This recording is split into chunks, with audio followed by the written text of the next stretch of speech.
Did you know that 70% of healthcare leaders see innovation as the key to industry challenges?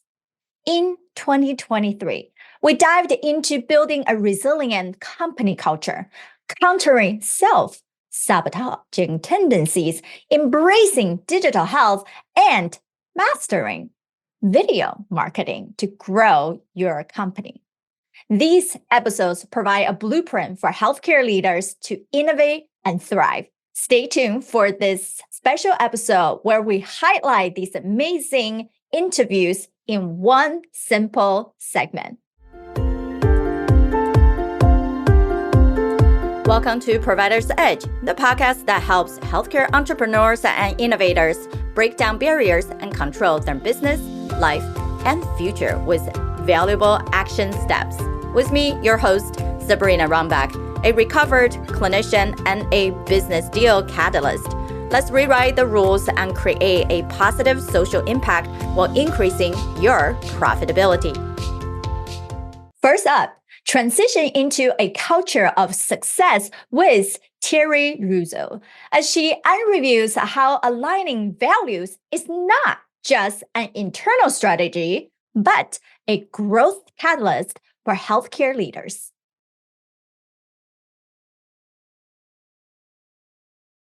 Well, it seems like hiring the right talent and the best talent of advisors and employees is the ultimate goal to have a successful business in the healthcare domain. But as a leader, you know, just because you have the right people is not enough. Let's discover how we can create the best company culture and integrate the talents together to quickly scale your organization. Welcome to Provider's Edge, the podcast that helps healthcare entrepreneurs and innovators break down barriers and control their business, life, and future with valuable action steps. With me, your host, Sabrina Rombach, a recovered clinician and a business deal catalyst. Let's rewrite the rules and create a positive social impact while increasing your profitability. Welcome back, everyone. This is your host, Sabrina Rombach, and I'm having a great day today. I'm so excited to have the founder, Terry Long, here with us from Amplify, and she's the CEO of the company who have experienced fibromyalgia and refuse to believe taking prescription medication is the only thing that she can do for the rest of her life. And she found a better answer to that. And one of the body's main job is to heal itself. And along with her journey to restore her health, she discovered that cannabis was the answer for so many chronic illnesses. And therefore, she created the company and with the knowledge that she wanted to share with others.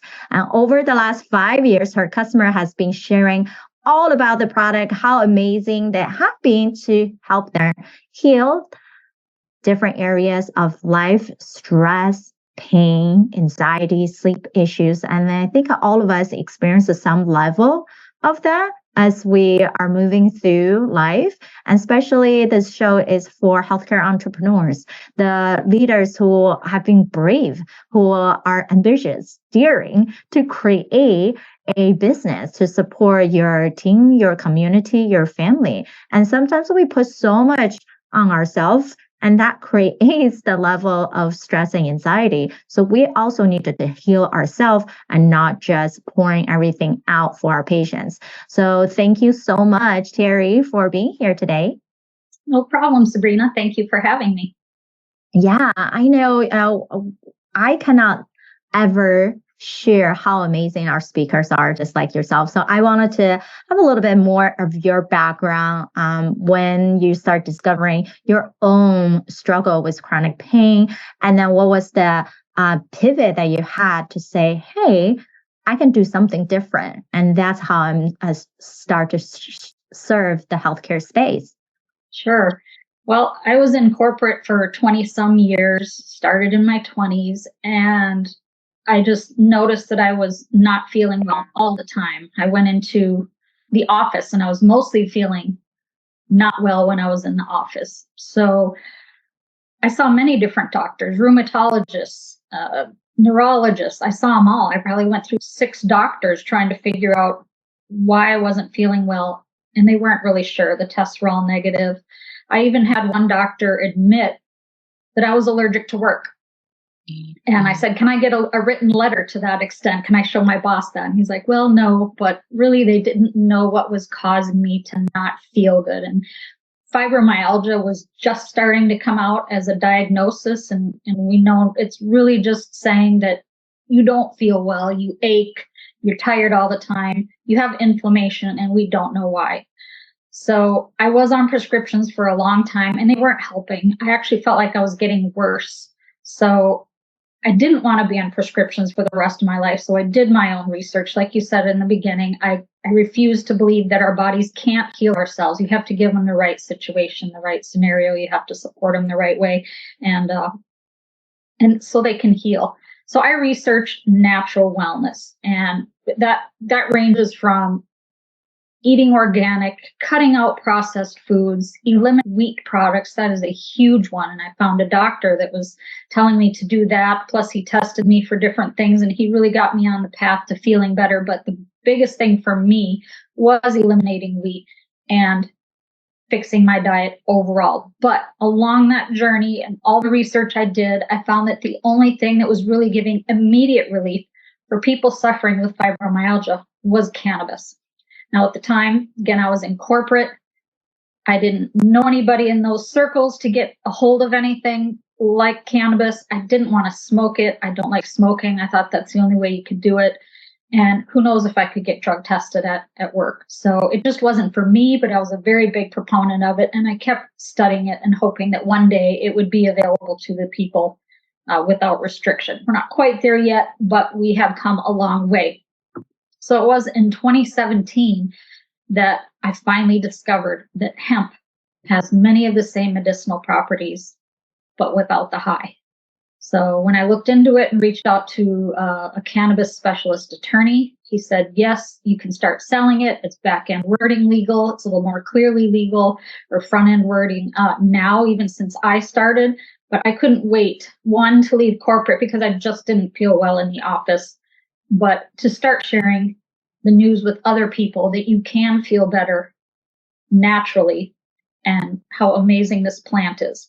Now, you mentioned a couple things at the beginning about, healing and pain and things like that. I do want to give you that disclosure that I am not a doctor and we can't give professional medical advice about this stuff.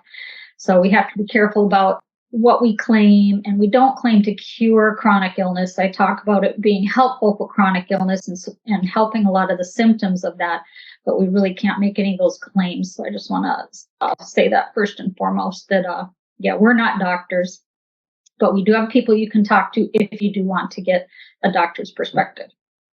Right. I believe the medical cannabis topic has been out in many different healthcare professionals, whether they're a pain specialist or pharmacist who study on the specific organic part of the biochemistry and the structure changes, how it's affecting us cellularly. And there's many different topics on that. And just like any nutritional supplement or any type of supplement, whether people wanted to take them products through FDA or not, at the end of the day, mostly it's by case study. It's by whoever have the problems that they have tried in many different other ways, and they wanted to find a different solution. I think that's why we call everyone patients, because we have to have the patient to even fix our own issue, no matter what that means, whether it's a diagnosable disease or something like stress and difficulty sleeping, which, yes, we can all tag 10 code on it, but how are we really seeing things as a whole? Finding our solution, not just what we used to know, what we trust it should be, but what we found that could be possible. I think that's where it brings us to your company and your drive, is that what you used to know, what everybody have told you, was not really a solution. It's simply trying to process, eliminate what they thought it could be until you found a better solution for yourself. And so running this is not going to be easy, right? So when you started creating this company, the drive was definitely there, and we clearly see your passion in it. So how did you, for anybody else who, whether they're a medical professional or someone else, I think all of us have thought about, hey, I want to run a product, right? Like I have a new discovery. I found this, whether it's by clinical trial, whatnot. So at what point you found that I can make this company successful? And what are some of the key points that drove your success into the current state? Well, I did a lot of research in the beginning, and a lot of my background in corporate and such helped me really launch a business for myself. I was really amazed how my random past experiences that I didn't think were relevant at the time came together very nicely in launching my own business, especially coming out of the corporate world. I was in software development. That helped me with a lot of things. But in this industry specifically, it was important to be early. I was one of the first in North Carolina and woman-owned and leading the way. So not many other people were doing it at that time. So we were getting a lot of interest. Now, since then, most people know you can get hemp-infused, CBD-infused products just about anywhere. A lot of companies have come and gone since then. We're still around, again, 5 years plus. It's a challenging field to be in. There's a lot of restrictions, not a whole lot of regulations yet, but we try to keep everything as transparent and to FDA standards, should there come some down the pipeline, and just focus on education and how people can learn to get the most out of this plant, because it's not always as straightforward as a prescription. So we just focus on education. Right. I think that's a great point to tap into. Many of us are running our own practices. That's also patient facing, right? You're running at the end of the day B2C business. So what do you find the most helpful? In what way have you tried it in your marketing, in your strategies to be able to better educate patients? And so then they believe in your product and eventually become a client. Yep. So educating is the key. We can't really outright sell in most advertising. So educating, we can't use a lot of terms. Like we could get dinged for using the words pain and anxiety. We've tried print advertising, display ads, social media advertising has a lot of restrictions unless you have a lot of money to put into that. So the best way to go about it is word of mouth and getting in front of the client and our customers and letting them try it first. And being there for them. I started out in an office doing consultations before I opened a retail store, which still offered those consultations, but guiding the customer along and not just selling something online and they're off to try it themselves and whether it works or not. We have lifetime consultations before you purchase anything, during, if you're not getting the results that you need, and after. I mean, for lifetime, we're there to help them. And if at any point they feel it's not helping them, they call us, we help them adjust. If it doesn't help them, we just issue a refund and don't ask for the product back. But the key is consultation. So many people have tried CBD by now and say it doesn't work.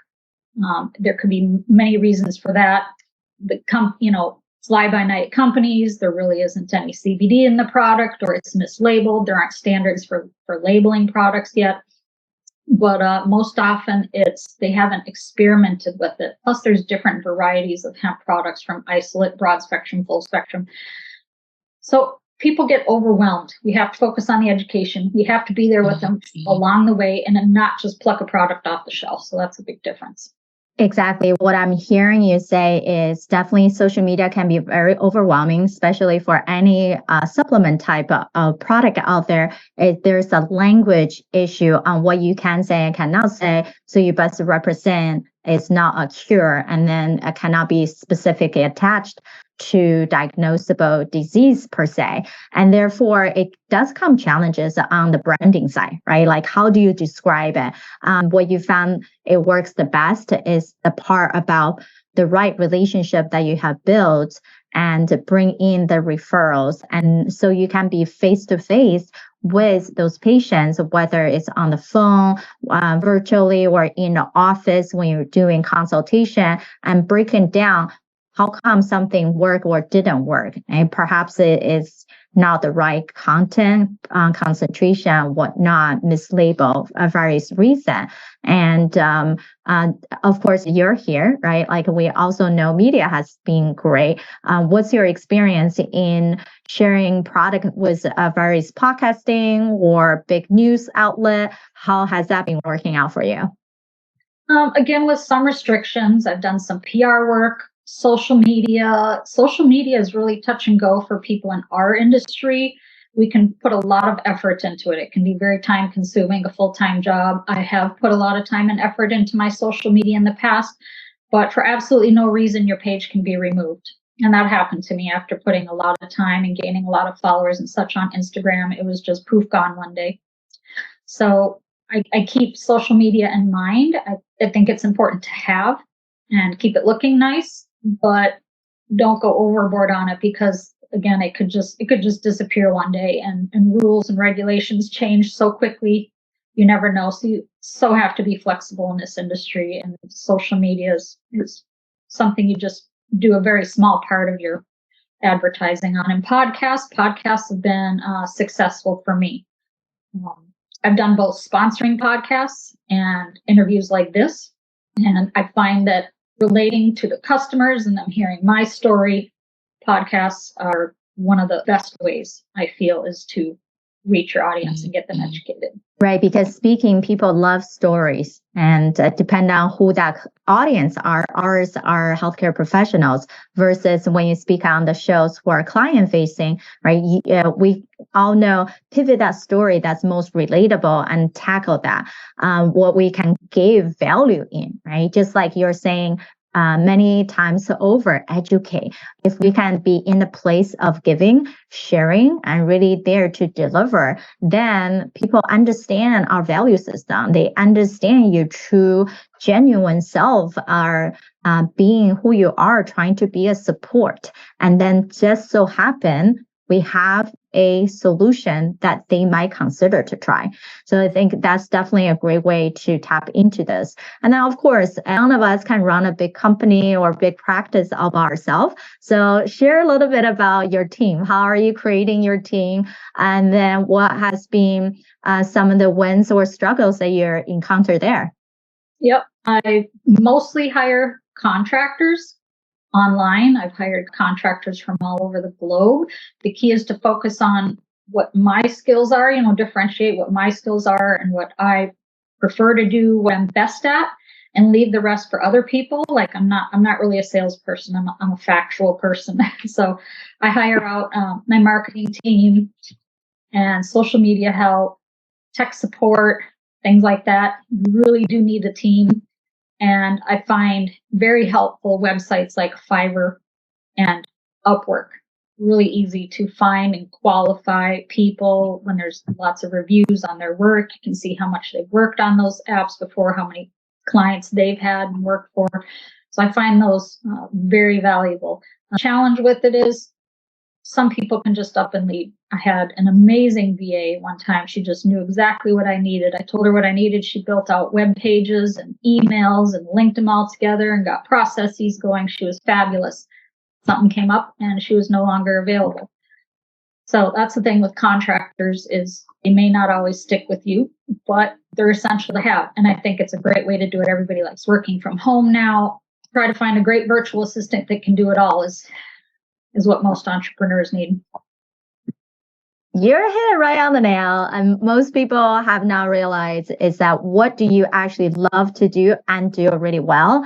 And that's what I talk about a lot with my clients, what we call that freedom compass, right? And I think, Terry, you tapped into that. You don't need to do everything because as an owner, we need to think as the executive level, as a stakeholder for your entity instead of continuous pouring in.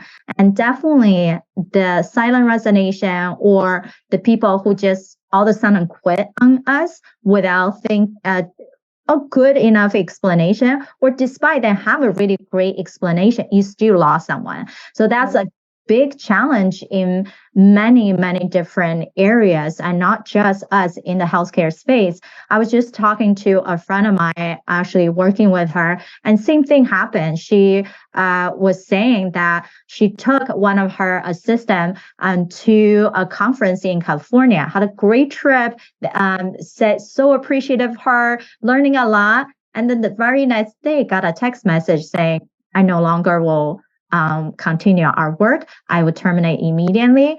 And she was so shocked. And that's sometimes it's hard to judge in what have happened, right? And then that's why we trying to figure out not only the most effective way, what's the structure you can have built, but the quality of people. Do you know their basic human need? Do you know that the internal drive that they have? Do you know what their projection is? How long they actually wanted to stick with you, right? And sometimes even you feel like you're showing them the appreciation, they still somehow felt uneven or not being represented the best way. So definitely developing your team is big, right? And then on top of that, we also continue to grow as an individual, to grow ourselves as a leader, so we can create bigger impact. So what are some of the ways that you have found to work really well for yourself to create that alignment in personal life, business vision, social support, and all kind of combine everything together? Well, we know that people more and more these days are wanting to work with like-minded businesses that share their values. So I think that, to the best of my knowledge, is possibly the reason why I lost this amazing VA, because I did give her autonomy to do what she excelled at and what she liked to do. And I, appreciated everything she did. But the more she realized where I was taking the brand and such, it may not have aligned with her personal values. People are very aware of that and want to work with like-minded. So I hope it's not becoming more and more divisive, but it's just becoming a fact that people learn who you are as a person and as a business, and the people you're trying to reach based on what values, and do those align with them. So it's tricky when you're hiring people. You don't want to come out of the gate and say, these are my values.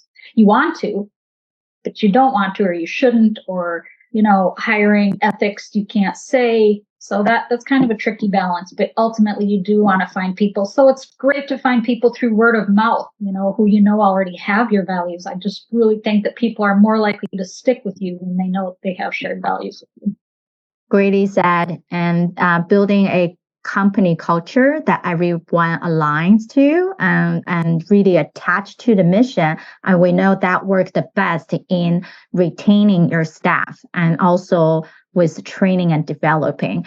And I agree. It's that value part of who they are, because we can change our perspective on different issues, and we can effectively disagree on things, but the core of who we are doesn't change. And so definitely can be a challenge, and especially in the hiring process. As one of the advice I always give to everyone who they're thinking about that transition and change is, even though you cannot ask about that person's core value, if that's a touchy thing, but you can still ask about, what's your opinion on our company mission? How do you think that align with who you are and your career projection? So it takes into making them to prove themselves, right? And in a way, we can all think on our seat, and sometimes, yes, it's difficult for people to think about, but that also tests how much they actually studied on your company. And they did not just show up on the interview thinking, okay, that's it, I'm just gonna talk about whatever, but without doing the right homework. And I think that's all, each component you can see how well that person fit you. None of us wanted to hire someone, give them a project, and they think you have to tell them every step of the way, right? And that's just not effective. Right. So I can, I'm willing to hire anybody regardless of their values. But as an employer, we can't discriminate that on that anyways. But it just eliminates that risk of them eventually finding out. if they haven't researched you well enough to, like you said, have some vague questions in the beginning to ensure that they're aware of our values, whether they align or not, so they know that they're going to stick to it. That's really the way I've been approaching it. Yeah, awesome. And what's the big vision going forward? To get more systematized. Hopefully some regulations will come down the pipeline too, FDA regulations. Congress needs to step in and help. Apparently, I'm really hoping to be one of the people that are one of the brands that rises above the others once those regulations come down, and then we systematize and grow, hire out, grow, keep on educating, and go from there. Perfect. I so appreciate you for being here. How can people get in touch with you or find out more about the product? We are at hemplily.com. You can reach us at hello@hemplily.com. And our phone number is 855-246-HEMP. That's 855-246-4367. We are vetted members of leaf411.org. So I just want to throw that in there. We're not doctors. We can't give direct advice.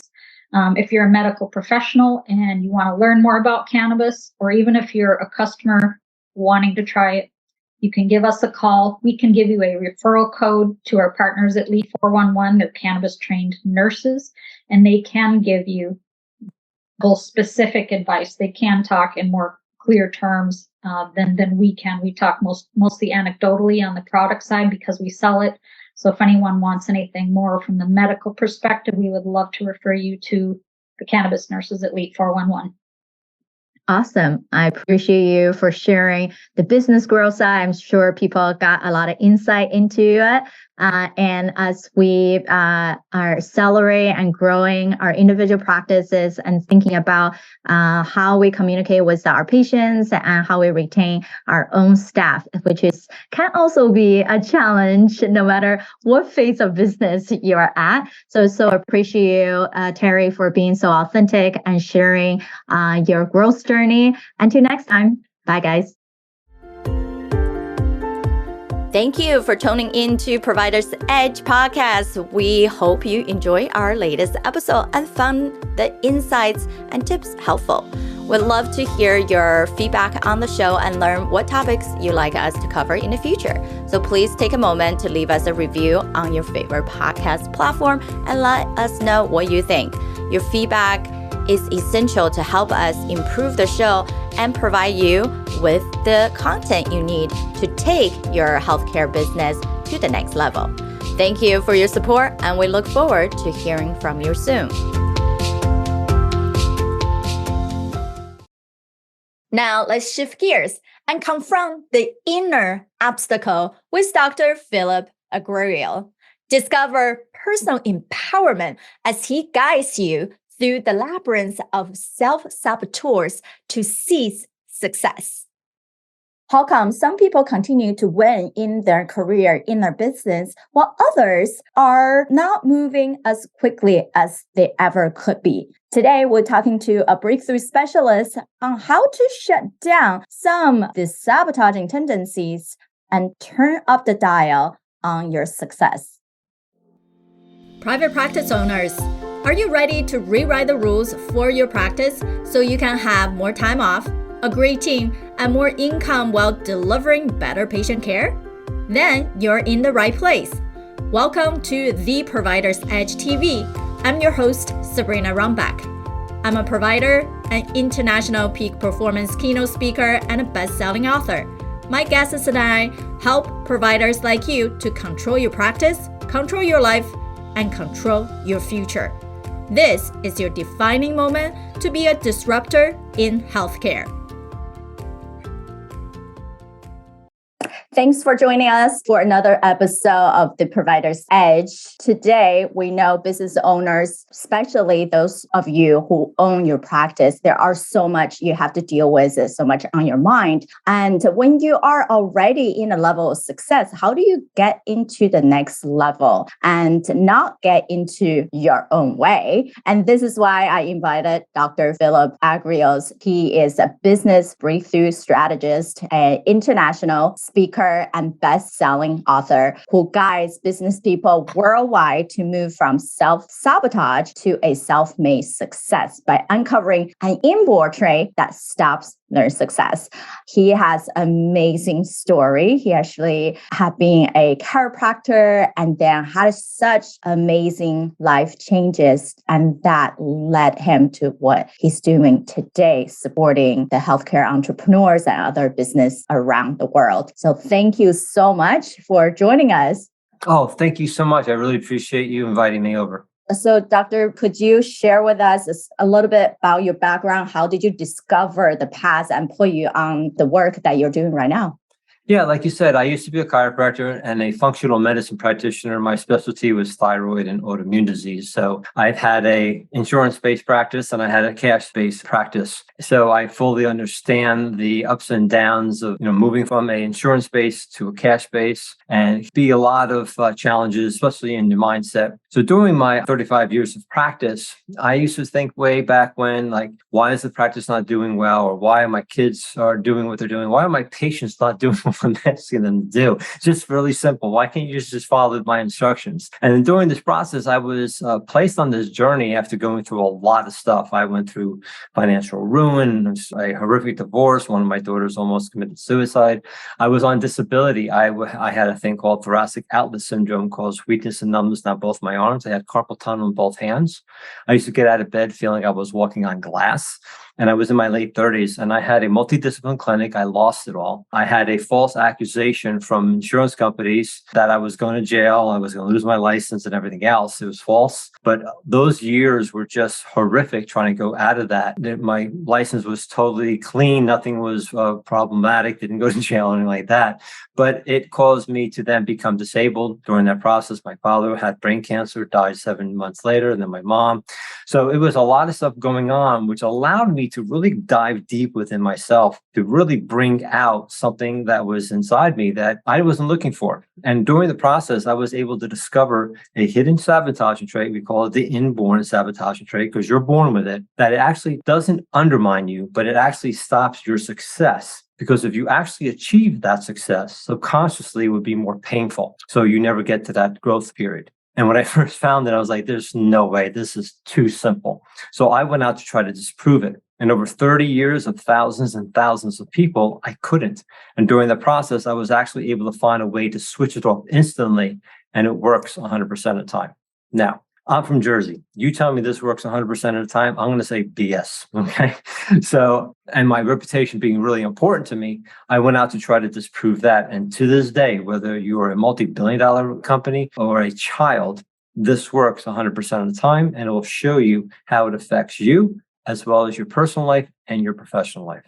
Yeah, this concept of identifying self-sabotage has been newly recognized. I think a lot have been talking about, and then just many different models. I learned the concept from positive psychology standpoint, and you also came up with your category as well. It's amazing how we know mind is so powerful and help us to create chaos and also decrease chaos at the same time. And just seeing us being together and also definitely taking your quiz to be able to see that. I think for the growth learners, the entrepreneurs, the practice owners, we have the mindset of actually, why do we read? Why do we learn? Why do we even in practice? Why do we grow? Is we wanted to get to the better spot, both for ourselves, for our team, and for our patients. And that's so crucial to be able to have that self-awareness. And could be that we already been on the journey to overcome some of the sabotaging tendency we don't even realize, or we're realizing some pattern, but it's not activating quickly. So it's great for you to be here today to help us break down. So for all the amazing people that you've been able to help and business owner to grow, what are some of the categories that you've been seeing these profiles? Well, so there's only 3 saboteurs out of 78 billion people. I didn't believe it either. So there's only 3. There's called the director saboteur, the supplier saboteur, and the communicator saboteur. So when you start to release your personal professional power and you start to feel uncomfortable, that saboteur kicks in to protect you. There's nothing wrong with you. You're not an idiot, a loser, all the hundreds of words we say to ourselves. You're just in protection. And imagine knowing while you're going into that contracted state to know exactly why that's happening. Use the antidote, which is the exact opposite to the saboteur. So that's why it's impossible to sabotage yourself once you use the antidote. Then you can get past that comfort zone. So instead of doing this, you do that. You're still in the contraction and expansion, just like the heart does, so we're dead. You're always going into an expansion and contraction state. So, for instance, we had a doc who had a less than a 30% closing rate. So those docs out there, you have to close. Well, within 2 weeks, once he realized that what he was doing, and it was actually his superpower that actually was causing him to not close, by using the antidote, it immediately allowed him to do that. And he went into 100% closing rate. I didn't believe it. I said, I want to see the numbers, because he was understanding he was overly giving too much to his patient, trying to overly educate them. But when he understood what he specifically had to do, it immediately shifted. We see that consistently with salespeople. We've had people make $84,000 in a couple of weeks because they realized what they were doing, because they were not using that antidote. And once it's like a seesaw type of thing, there's 3 traits. And once you have that seesaw in more of a balanced state, that's what happens. So we really found out that when you don't close, your saboteur actually is stopping you, because it's more painful to close that person than not. Right. And then I'm just curious, in that situation, I think we naturally, as service providers, always thinking, I need to pour out. This is why I'm doing this. I needed to be just fixing it. But when we actually load people with a lot more information, they become the paradox of choices, right? You get so overwhelmed that you don't even know what to do. And therefore, Absolutely. it causes your patients to be in that overwhelmed state, even though you thought, I was so complete. I just want them to have all the information before they can make a decision. But we have to be able to meet people where they are. So I'm just curious, in that case, for that one doctor, what was the type of saboteur that he had? He was called a director saboteur. A director saboteur is a person scattered or all over the place. They don't get things complete. They'll get 99% done with something, stop, and then do something that's more fun. The chaos is their friend. Their superpower was communication. They overly communicate. They were just like, I'll do this, and do this. Their energy was scattered because their mind was scattered. And once we started to help them to do specific techniques to help them to stimulate their antidote, they immediately, their communication skill became very specific, and they were able to now close that person very quickly, as well as their communication with their staff. He was having some problems with the staff. And it wasn't the staff, it was really how he was coming about giving them too much information and overwhelming them as well. So this director saboteur is the only one out of the 3 that needs mindset. The other ones don't, because the other one, called the supplier saboteur, those are the people that overly give, they overly share, they overly supply. They give too much because they focus on everybody else's feelings besides their own. They have a hard time saying no or not now to people. All right, because they think they have to give and not take. They don't feel validated. They don't deserve, they don't value themselves as much. So by doing so, when they do that, they give too much. They have no boundaries. So they don't need mindset. They, what I call is feel set. They need to deal with the gut. As many docs know, there are 3 brains. There's the brain here, there is the gut brain, and then there's the heart brain. So they're actually found that there are neurites, HeartMath, which is a company, actually found neurites in the heart.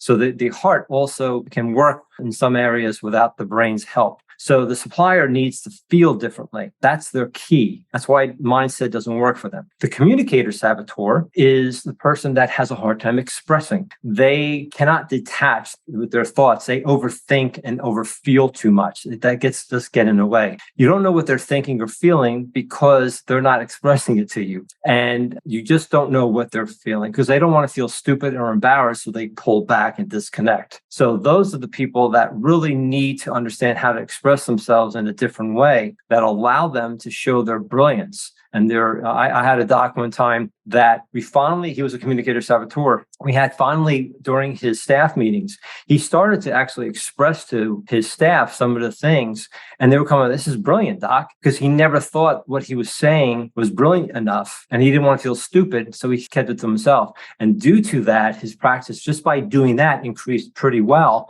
by just doing that little bit there. So depending on the situation, depending on the person, what they're born with, will in fact cause them to sabotage. Now, you have to realize you will never, ever get rid of this because the saboteur is there to evolve you. See, when you get to be uncomfortable, you're ready to evolve. But because you don't know what to do, you go into a subconscious protection. So what we do is we show you how to use that to your advantage.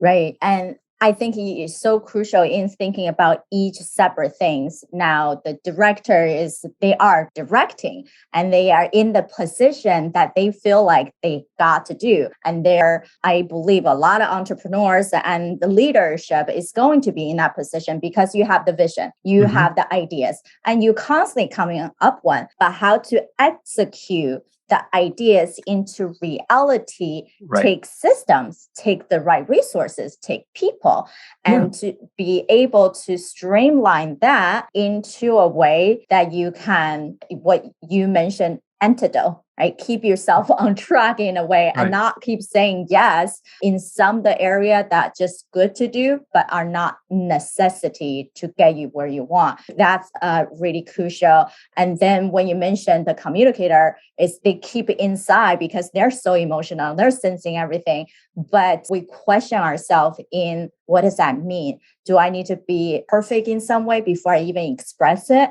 And then to be able to have that communication and trust ourselves that if you hire your team, of course, they're there to support you and they're there to listen to your ideas and to work together. So it would be more beneficial to everybody if they know what you have in your head instead of trying to be a mind reader, which I don't know about you. Nobody can actually do it. No, I failed that course in college. And you practitioners out there, imagine knowing the saboteur of each of your staff as well as your patients. So you'll actually know how to support them in the way they need to be supported, not in the way you think they need to be supported, which is really how you need to be supported. We've taken low performance employees within a couple of weeks, bring them to a high performers because now the manager or the doc, the business owners was able to understand that, oh my goodness, this is the problem. And once they were able to shift that, the person shifted as well. And imagine knowing a saboteur of your potential client. You'll know the resistance. And then now you can bring them to your product or service if that product or service is right for them. Karma's a bitch. So we make sure that you do it if they really truly need it. But these are the things that I teach and many things that I have discovered because we have this course called Transcendence 101 from self-sabotage to self-made success. And in 5 weeks or less, we guarantee you will stop self-sabotage. We had an acupuncturist just 2 months ago, doubled his practice within the 5 weeks. And he was a supplier saboteur because he was always overly giving. And once he started pulling back and knowing how to do that and feel comfortable with it, patients out of nowhere started coming in. People that were, quote, the PITAs, right? The pain in the asses, right? They started going away because he wasn't always trying to keep them because he felt bad. It doesn't that he was pushing them away. They were just leaving because he shifted. So when you shift your outer world shifts. It's not the other way around. Even the person you can't stand is a part of you. So everything outside of you is you. That person you can't stand is a part of you you can't stand. And we see consistently, change your saboteur, use your antidote, change your vibration. Two things happen. That person leaves or they stay and change to stay in your world. And we've had people like, I don't know, where patients would start coming in, doing whatever because they felt different. They were able to do it. And that's where it comes down to there are actually 3 reasons why we sabotage that we were able to discover. Yeah, that's a really good segment. Is we actually have to recognize we get into our own way and sometimes we don't even know it. And if you don't know what's happening, of course, you can't course correct and all we see is problems in front of us. And then in healthcare, particularly, we are trained to identify problems. So we're always like, oh, who did that? What happened? Da da da. And thinking that's the only way we can prevent something from happening. But we're not realizing how are we perceive the problem, what our tendencies actually are the cause of the backlog, the conflict, the problems. So Right. be able to recognize the sabotaging tendencies and then creating these antidotes is really crucial. So I actually wanted to discuss a little bit more on if you have time, just to break Sure. down what could be the antidote for each of them. Okay, yeah. Before I get into that, one of the things that crucial that we were able to discover is that you ever see the domino masters, they push the one domino and it goes right, and the last one hits, and let's say balloons are released. That's your imposter syndrome. That's your anxiety, your depression, your stress. Everything you see what? Last. Right? So what do? We take our coping methods and do what? We put them on the balloons, not the one domino. What's easier? Hold down the balloons and stop pushing the one damn domino. That's your saboteur. And what was discovered is that saboteur, that one thing, creates all of your negative emotions, all your negative feelings, everything that you don't want. We prove it 100% of the time consistently. So when you push down the saboteur, it goes down the road of frustration. But when you push the antidote, the exact opposite, you go down the road of inspiration and motivation because it's everlasting. And then during that 5-week course, we actually give you one subconscious word that you use that stops all of your goals. So when we show you 5 steps to offset that one word, you have to achieve your goal. We actually prove that to you. So the antidote basically, and they can get this through, we'll talk about the quiz, they can take a 9-question quiz, is that the director saboteur, because they're scattered all over the place, needs to become aware and follow through. So I recently had someone say, well, that's simple. I said, yeah, it's simple. Well, what do? I said, that's what we dive deep into. So you really know as a director saboteur how to become aware that you're scattered all over the place or you're hyper focused because you waited to the last minute.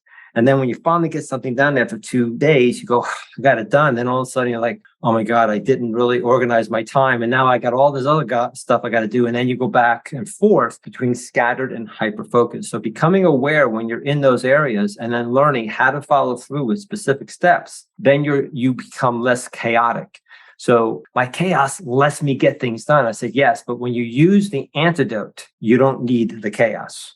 Right. That's just a lie that we tell ourselves that I have to have the chaos to put me into a place that I can focus instead of actually there are much better ways without the stress to do the most productive thing. Yeah, awesome. We actually see it stimulates the brain because usually director saboteurs have a serotonin or a dopamine deficiency. Right. So the supplier saboteur is to value themselves and others, because they don't validate themselves. They're doing all those, giving so much away because they're asking people to please validate me, see how much value I have.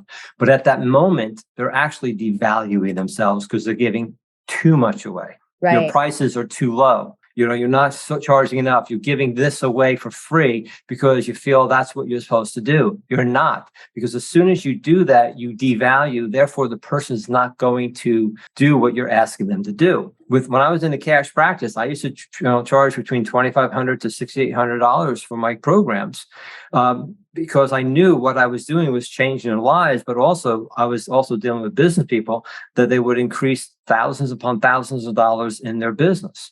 So you have to realize that as a supplier saboteur, you are okay to receive and be worthy. The communicator saboteur needs to express and to connect to themselves and others. And by learning that, by opening up and telling people what you really believe in, it's an illusion that you think that you're going to be attacked. Sometimes you will. And a lot of times communicator saboteurs are married to superpower communicators that they'll overly talk them. They're like, well, why should I even talk to you? You talk over me, so I'm going to disconnect and go someplace else. So once they realized that, we had a communicator saboteur coach who was going through the program. Within 5 weeks, their relationship skyrocketed because she realized about her sequence of what she was doing and how she was disconnecting, but she also understood her husband. And I was telling her exactly what to do to shift it. And he never knew she was taking the course. So we actually show people how to shift others by shifting themselves.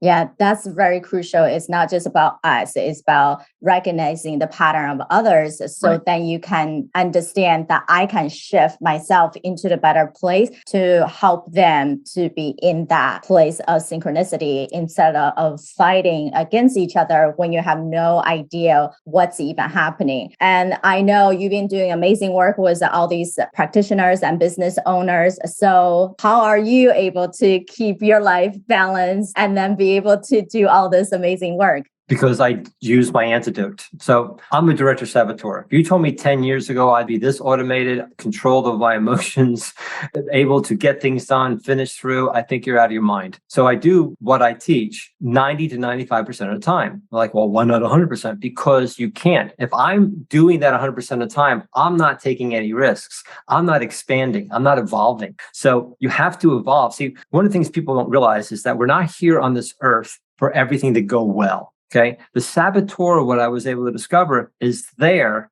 like I said, to evolve us because it brings adversity in. And by bringing adversity in, it allows us to get past that sequence and give us the ability to evolve as human beings. So realize that, embrace your adversity. The gift is there. When you understand your saboteur and you understand the antidote, any adversity that comes to you, you can neutralize very quickly because now you'll see the benefit out of it compared to it being a detriment. Yes, everything can be turned into a gift or opportunity. And then some, that 1% that you mentioned, it's something we cannot control. And therefore, we should not be obsessed over them. We can see into the future and the possibilities. So It's amazing that to have you on today and Thank to you. share these 3 different types. And people can please go to Dr. Phillips' website, take your quiz. He's going to be able to tell you within just a few minutes of what type of saboteur you have, and you can start shifting into that better place, better connecting with your patients, your clients, and really even in your relationship as well. So please share with everyone, what is that link? Yeah, they can go to SAB Quiz. So SAB is short for sabotage, sabquiz.com. So it's sabquiz.com. Please read the instructions. You want to take the quiz as if you were as a child or a teenager, because a lot of times people have gone through therapy and coaching and they answer it as if they are today. That's not what you want. Sometimes it'll be accurate, but it won't.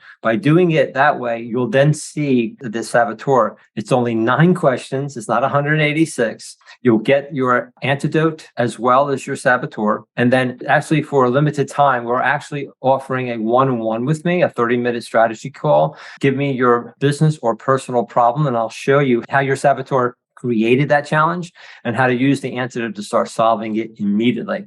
So do that quickly because we're going to be getting that off and going to more live webinars. We were doing some experiments with this, but yeah, it's working well, and people are really seeing some tremendous results. Perfect. Go check out that link and go take your quiz and connect with Dr. Philip. And I appreciate you guys. Until next time. Are you an established owner or executive who has a thriving and successful healthcare practice? We want to hear your story live on the show. Become one of our guest speakers so you can inspire other practitioners like us, arrive as an authority in your field, and connect with thousands of like-minded healthcare leaders who need to hear what you have to say. Apply to be a featured guest speaker on an episode on The Provider's Edge by visiting sabrinarumback.com/interviews. In the 3rd segment, let's dive into the digital domain with myself on a Health Tech Women's Feature segment hosted by HitLab, connected through Columbia University in New York City. Explore how health tech is revolutionizing patient care, especially in women's health, and what it means for the future of healthcare. But what have you done to support, to show appreciation? And that's the majority of my role now, is to look into how are we doing the best way, right? Yeah, streamlining is one way to make sure your team knows what they need to do. They enjoy the work And then when you ask them what their roles are, it becomes internal driven, not external motivation.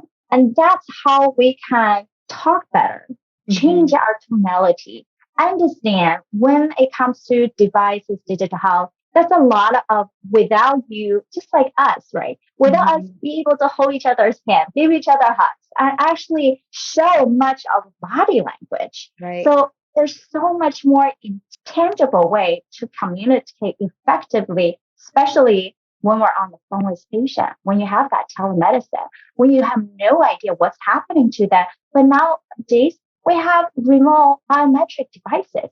We can reach out to our patient in different ways. We can even know when they took their medication, when they pop that pill, right? And so much movement go into it. And it's about finding the joy on your own path while understand what you did and did not do impacts everything. So I had that moment to say, shoot, like I'm here thinking that I don't have enough team. Why are people leaving? I have to carry extra load. It's already 7 p.m. I got a new consult I have to see, potentially adding on to another surgery tomorrow. Well, that's just talk myself down, right? And making the environment thinking like the environment is controlling me. So then when I step back to say, I'm not going to allow that happening anymore. I'm going to see what can I do to even just manage what I can control instead of thinking about managing everybody else and everything else. And that's the dial to start changing. And now be free to talk about it. I think in recent years, especially with COVID pandemic, people are more open to talk about wellness, efficiency. What does that mean? Because at the end of the day, we are all busy, right? And everyone, if you just greet someone, it's like, hey, how are you doing? Somehow we always answer, I'm so busy. I'm so busy. Like busyness is a badge of honor instead of busyness equal productivity. Is productivity equal efficiency? And is efficiency equals impact? Now, without the trend of just being busy, you can do a lot of things, but not in the right way, not in the right thing that will never get you to the future vision that you imagine.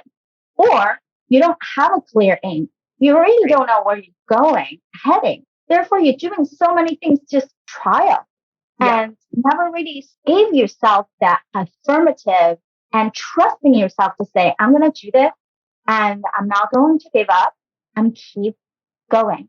And that I believe, Nita, you even mentioned, right? How you work in a team, almost like a startups at sometimes when you're in a small team, people wearing different hats.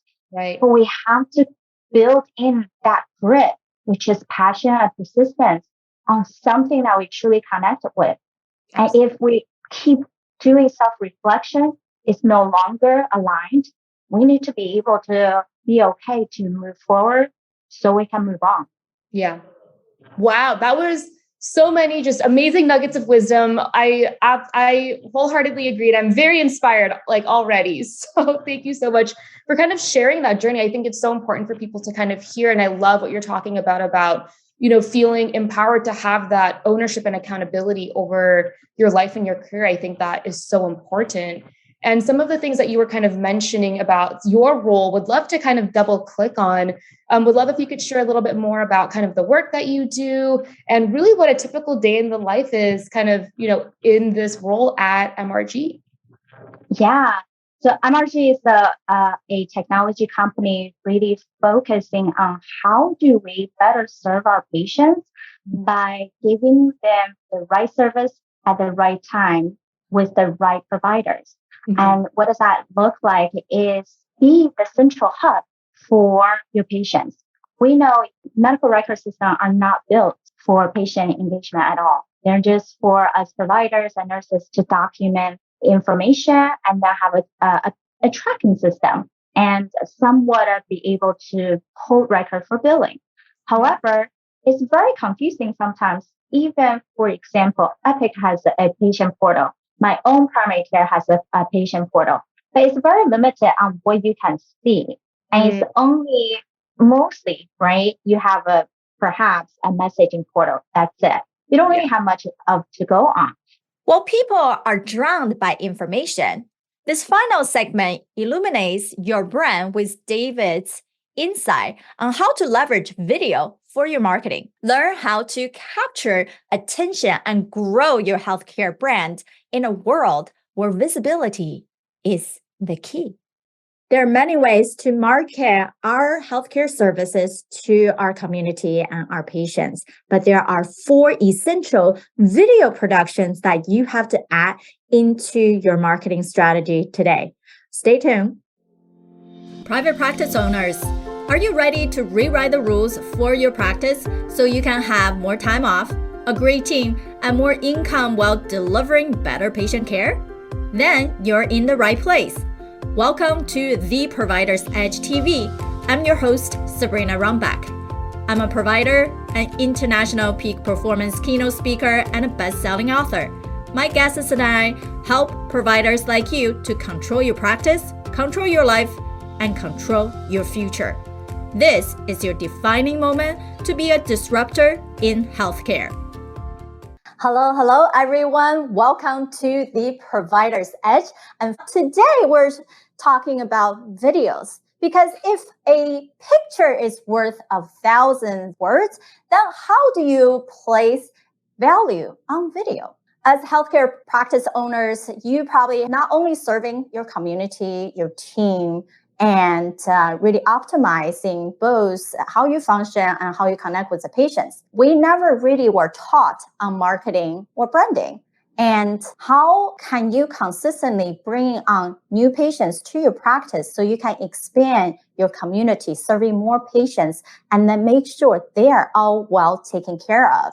Now, as clinicians, we can learn these ways and really show our authenticity with videos. And I would love to introduce you to David. And I invited him here today because he used to be a pharmacist and turned into someone with amazing video strategies, different methods to help you, the providers, to increase your booking of patients without being held hostage by insurance company. And David originally started out filming documentaries of folks struggling with homelessness and addiction, living on methadone, and has a heart to help doctors reach more patients using videos to automate marketing, sales, and operation.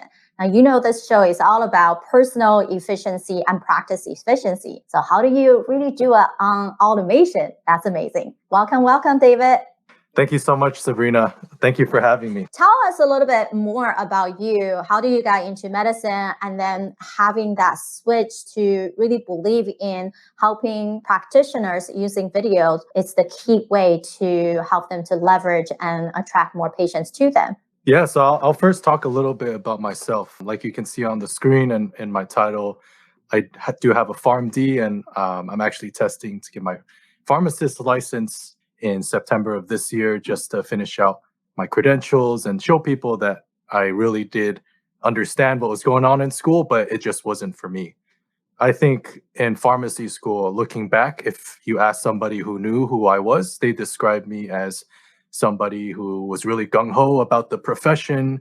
I was president of a club promoting clinical pharmacy. I was working 4 part-time jobs. I was doing internships throughout the summer. I was doing research. I published a pharmacy practice article. I mean, I was doing a lot. And I remember I was working in a local hospital in the Boston area where I went to pharmacy school.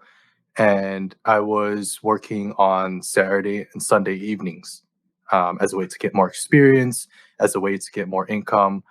So I was working in the hospital pharmacy of a major hospital in Boston. And I guess the turning point for me was when there was a schedule conflict with having to work every other weekend and going to church.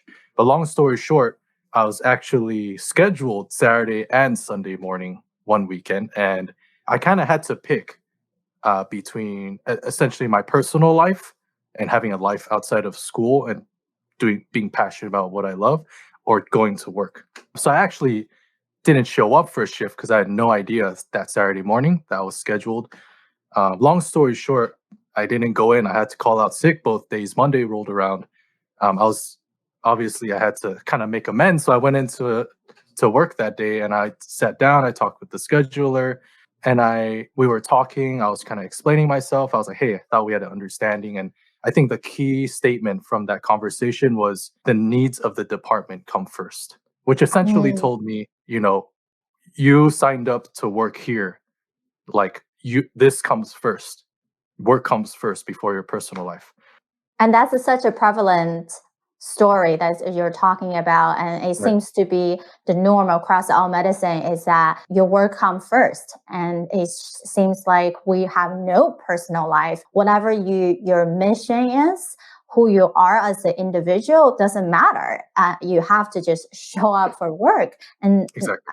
I think you probably heard me talking even from many of my clients, the same thing. We need to have our personal mission and career mission to be intermingled, to be aligned with each other, to make sense. Otherwise, how would anything be sustainable? Exactly. And after talking with the scheduler, I actually talked to my direct supervisor afterwards. I was like, hey, I've never had any issues showing up. I've worked here for 3 years. I did a full internship here. I've been working per diem. Am I okay? Am I going to get fired? And he essentially told me, he's like, David, I've known you for so long. You're a super hard worker. We've never had any issues. But the fact of the matter is, if you want to work here as a pharmacist, you're going to need to find a different church that doesn't meet on Sunday mornings. And essentially, it was the same thing, like you said, Sabrina. It's you prioritize us, your work, and you put your personal life, everything behind that. And if you don't, well, we'll find somebody who can. Succinctly, kind of fast forward to today, I similarly try and empower those medical professionals, specifically doctors. I'm also working with some pharmacists that have kind of broken out of that mold of working, 60, 80 hours a week, holidays, weekends, and have started their own business, started their own practice. But like you said, we're not taught in pharmacy school. I wasn't taught how to start my own business, how to do marketing, how to use softwares like Asana, like Zapier, Calendly. Like none of this stuff I was ever taught. And I kind of had to learn it the hard way myself. So everything I've learned is self-taught in terms of videos, in terms of marketing. I did grow up working under my sister as an assistant in her film production company in LA, but everything else completely self-taught. And I'm trying to empower other people breaking out of that mold to do it for them and empower them so that they can not go back to working 60, 80 hours a week at their job, so that they can have a life again, so that they can see their kids, so that they can pay off their loans and have a life outside of their career, basically. So sorry to ramble a little bit. Hope that made some sense.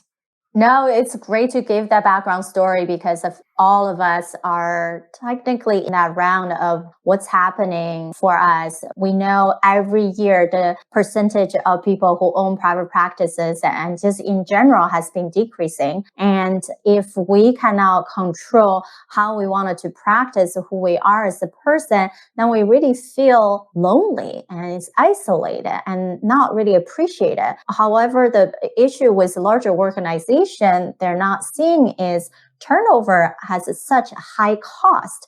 So if we wanted to still run a practice, for those of you who are so brave and stepped out, has been running for years, where you're just new in the game, you can still continue to grow. And even my clients have noticed when there's not just clinicians, they start having these other area that they can think about how to connect with the patients better, right? Like different ways to, just like David will show us soon, to use videos or different tools to teach, to grow your practice, actually make you feel more excited, right? That excitement is connected with the behavior and the emotional part of joy, because joy is internal, it's brief, versus when we seek happiness, that's the long-term maintenance.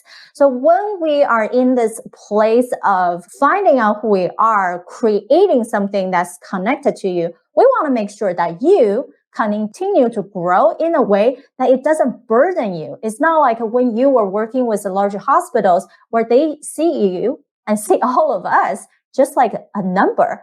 So I want you to go into deeper, David, and thank you so much for sharing that story. I think it's so pertinent to say, hey, all of us in medicine, we don't have to just be a clinician. We can think different ways to optimize healthcare or help each other out. And it can still represent who we are. And you, because you have the background working with your sister in her film company, you learned it, right? You self-taught and you really learned from other people who has experience and understand with the medical side what's truly going to connect and highlight the specialty, right? Our true brand of who we are for these patients. So I know you have 4 strategies to have the 4 different type of video that we have to make. So what's number 1? So just some statistics. I'll talk about the 4 types real soon. Average attention span, 7 seconds. So I just want that to sink in. 7 seconds. So if you give a patient a giant stack of papers about their disease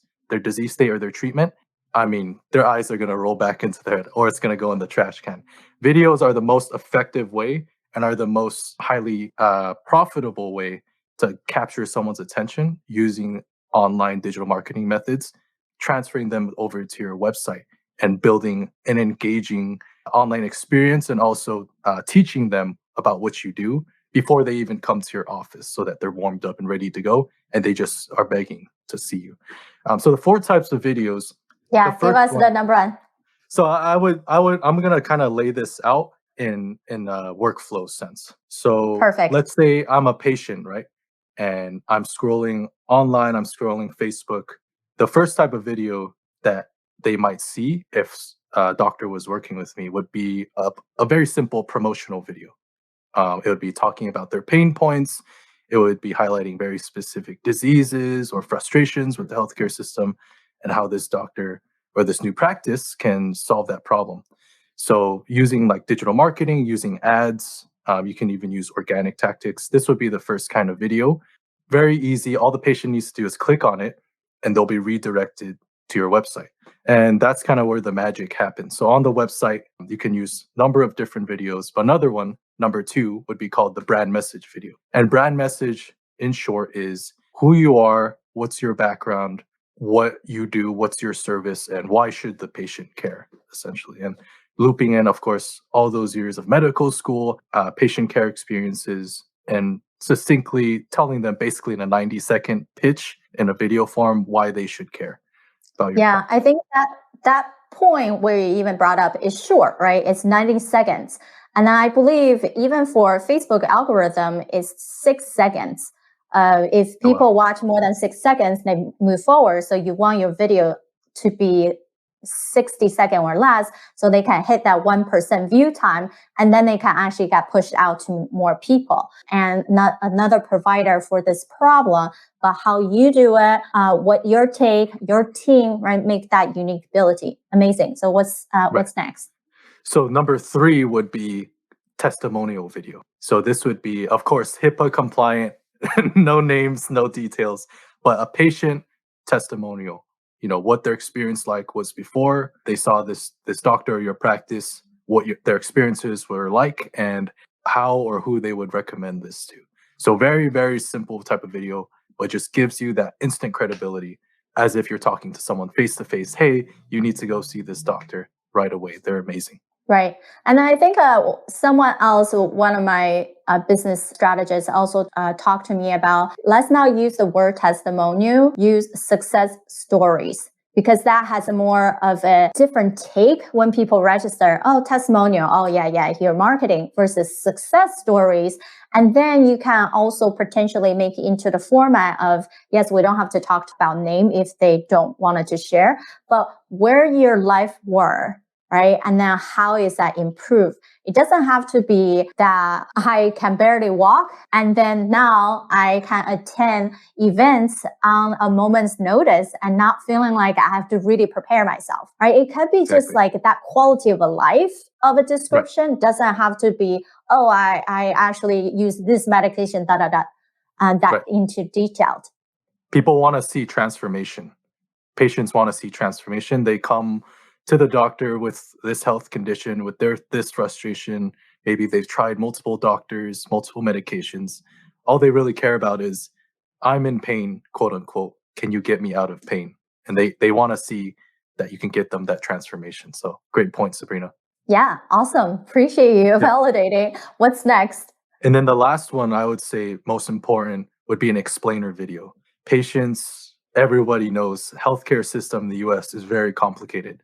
And especially if you're talking to an elderly patient, they might be super overwhelmed about technology, about signing up for insurance, about billing. How does billing work for your practice? What website do they go on? How do they book appointments? So explaining to them in very simple terms, step 1, step 2, step 3, step 4, how things are going to work. How do they sign up? So those are be the 4 types of videos. And on the website, once the patient sees all those different types of videos and the content, they'll be extremely compelled to sign up for your service. All you really need to do after that, consistently have a book a consultation or book your first visit. So in the same way, patients will want to vet you out. They'll want to know that they can trust you. They want to know your background. They want to know how things work. So imagine having all that built out on your website. Perhaps they'll put their email down, and between that time that they put a time down and that first visit, they're getting emails. Here's another case study of another patient we helped. Here's another success story. Here's again the explainer video that we highlighted on our website about how things work. If you haven't seen it, all throughout the process, the patient is educated about what's going on. So once they come see you, they're like, here, take my money. So I find that this is the most effective way to use all these videos and the most effective result. Right. And because your 4th step really is a hook. Get their attention. Get them into your door, which is your online landscape of a website. And then there, they learn about your unique ability, who you are as a provider, your whole team, who else are helping you in this practice, what benefit they can gain. And then into validating that you actually are able to do this for other people and seeing not just as a newbie, you have experience and you have publication, you've been trained into these unique places and your own take. Right, from all this publication and your own maybe researches as well. And then go into that health literacy part. Doesn't matter how long we've been in medicine. I was just talking about this with another healthcare executive. Even for us, when we get sick, we still have to go through all the hoops of finding a provider that fixes that specific problem. Right, these success stories also for them to feel like, wow, if I have similar case, this is not the end of the world for me, right? Really supporting your patients, not only helping them to get access, get the help they need, but also help them to go a longer way. And I think those are amazing. And once they really got on, right, this 4 primary most attractive types of video they have, would you say they're supposed to be on the homepage or build out separate tabs? Oh, you mean where do they go once they viewed these 4 videos? Yeah. Yeah, so usually the logic would be, walking through the videos and then booking a consultation right there. Okay, so what I'm saying is are all 4 videos on the same page where people just watch one after another versus you're placing these 4 key components throughout different pages on their website? Oh, gotcha. Yeah, great question. A lot of people, their homepage is what I call like infinity scroll. I would recommend your homepage be different sections, including all these different types of videos. So all someone needs to do is keep scrolling and they'll keep seeing all this new content. So kind of imagine if like you're on Facebook, right? Facebook back in the day, you scroll, and it would stop. You wouldn't see any more content. But once Facebook, like they launched infinite scroll, they saw that users, and I know everyone's experienced this before. I've experienced this before. We're just on Facebook for hours. We can't stop scrolling. So similar kind of effect, have everything on one page and obviously have tabs that people can skip to along with the content. So right. Does that answer your question? Yeah, I think so. I think that clarifies more. And also for people who has traditional practices where people need to be in the office with you, then that consultation clearly can go directly to your booking link or directly to a phone call with your front end staff for them to be able to do that. And then for those who has converted to virtual care teams, and then you can have that directly linking into whichever scheduling system you have. David mentioned Calendly. That's what I use as well. And of course, you don't have to get all the information, right? They can fill out the HIPAA compliant within your system. And then the beginning part is whichever software that you desire to set that up, which is great. And I know now not everyone know how to film or even what to film. And some people use their phone, right? Some people have a camera. And that's why people will hire a person like you to actually do all the entire package for them. So you don't have to, you create the best material and chop all those videos and put them together with the best sound quality. So that's another efficient way is we know what we need. And then we don't have to just do it ourselves and worry about how to put everything together. You have someone who's professional like David to do it for you versus finding someone else that's closer. So when we're thinking about all these materials, also just don't think so hard, right? Would you say, David, just don't think too hard about making these videos and just bring their own side and their own authentic message into it? Yeah, I find that there's a lot of anxiety when it comes to branding, when it comes to messaging, when it comes to putting one's face out on the internet. And there can kind of be this like sense of feeling overwhelmed or like missing out or like, oh, I see all these influencers, all these people on the internet putting out all these videos, like they're so funny. I could never be like that. Like I'm not funny, like I'm boring, like I have a monotone. And I think a lot of those doubts and those fears and anxieties stop a lot of people, and myself included, from getting out there with their message, with what they do, which is absolutely critical for any business, is awareness, is for people to find you. There's this common misconception, I think, in business that if I build it, people will come. And I don't think that's true. There's so many different types of doctors. There's so many medical practices. If you build it, not necessarily people will come. People will come if they know about it. If you add value, they know that you can help them. But they're not going to know about who you are unless you put yourself out there. So that's kind of what I would say to that. And secondly, I do everything. We handle all the video stuff. So from the scripting, from what to say, vocal exercises, like I partner with like speaking coach. So literally the client can spend like a couple hours with the speaking coach, kind of like talking about how nervous they are, like practicing talking in front of a camera. So that's available as well. But yeah, I would say to people who are kind of on the fence or scared about putting themselves on the internet, there's no way around it. People have to know what you do for you to help them. And I think another good quote is, if I'm truly am passionate about what I do, then I need to do everything in my power to help the most amount of people possible. Right. And I think you're hit on the key point is that doesn't matter, it's fear. The fear usually is not about other people. Really, the fear is, are they going to see me at a different light? Right? Instead of trusting, if you don't show your true self, your message, how well you can serve your community, then you're doing them a disservice of not stepping up. And because they can click on Google everywhere, right? Geographical SEO optimization too, they can click on another practice relatively close as well. But maybe they have videos, they have a better website where they have something that just hook the patient to it and to connect more. Then you just lost someone, but you truly is the expert. You know, you do better than anybody else. So don't let who you are hide behind fear. And for those who like to speak up, and David has a speaking coach, I have a friend who's used to be an MNBC anchor who can help you to be confident in front of camera, be okay to speak out your true nature and then express who you are. So those are not really a difficult thing. That can totally be trained and relatively easily. And all of us have to go through those key moments to get to that area of being very fluent, to be able just to speak. And so for everybody out there, we know it's hard to be experts in everything, and that's okay. We want to be expert in that one thing, not someone who know everything but not dive deep enough. And therefore, we wanted to look in our life in all 10 components because life is interconnected.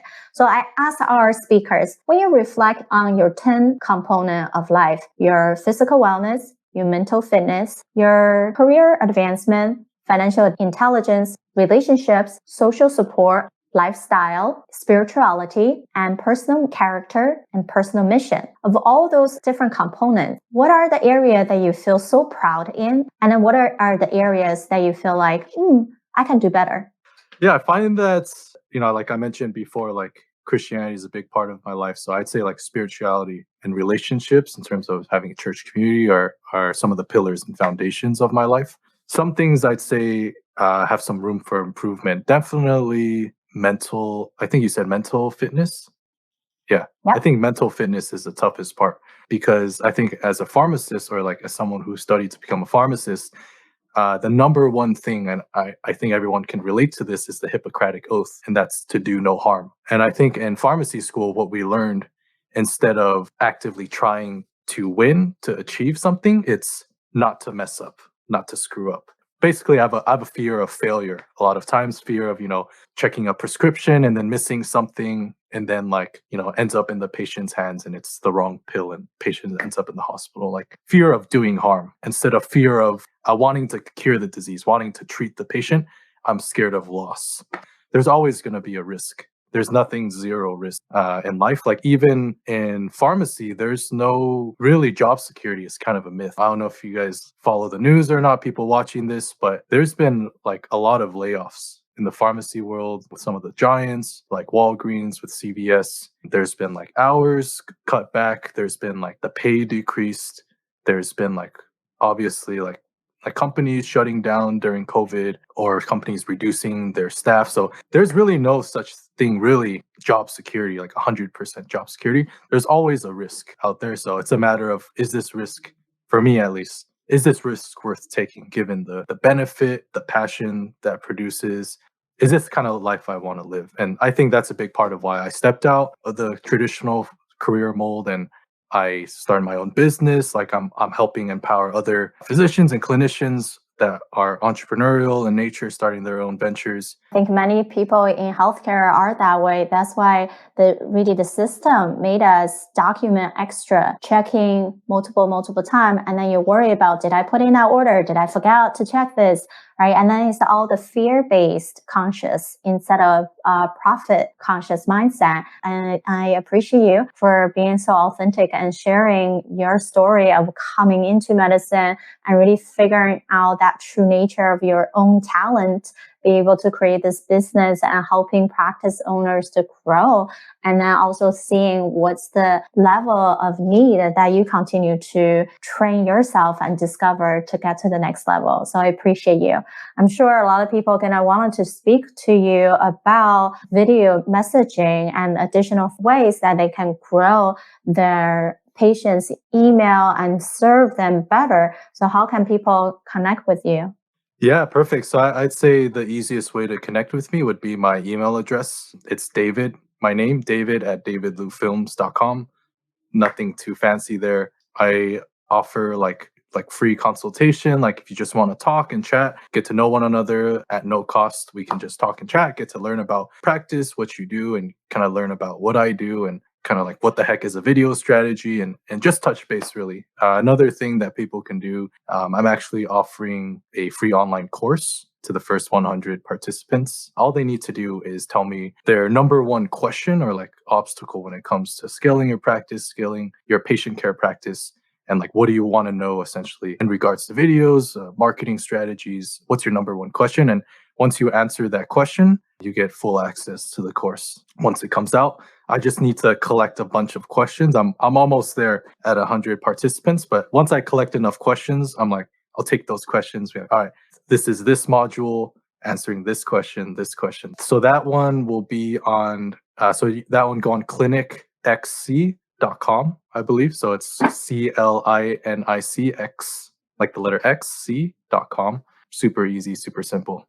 Those would be some resources. And lastly, take a risk. Put yourself out there. Yeah, a lot of things are going to be, you have to test it out. And then this is one way that you can do it with less hassle.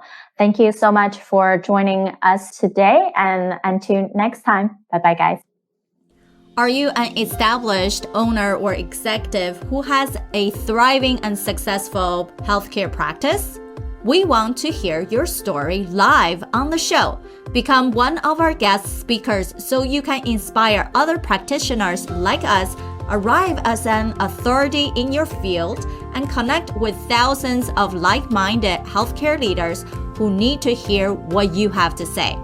Apply to be a featured guest speaker on an episode on The Provider's Edge by visiting sabrinarumback.com/interviews.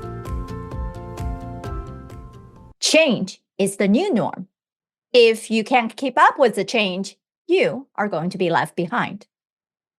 More than 70% of healthcare leaders do believe that innovation is the key to overcoming industry challenges.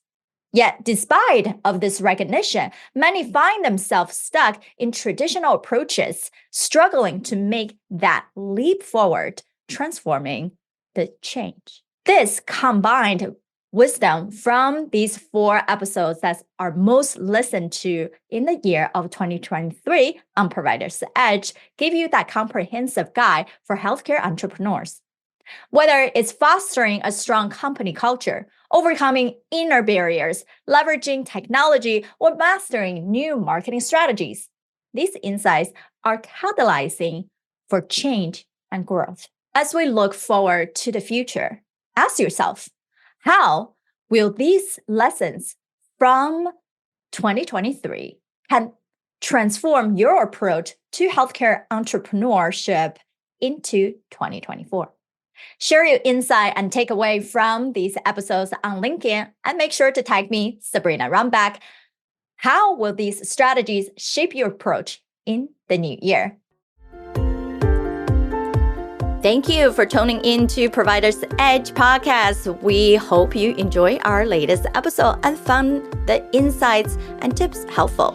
We'd love to hear your feedback on the show and learn what topics you'd like us to cover in the future. So please take a moment to leave us a review on your favorite podcast platform and let us know what you think. Your feedback is essential to help us improve the show and provide you with the content you need to take your healthcare business to the next level. Thank you for your support, and we look forward to hearing from you soon.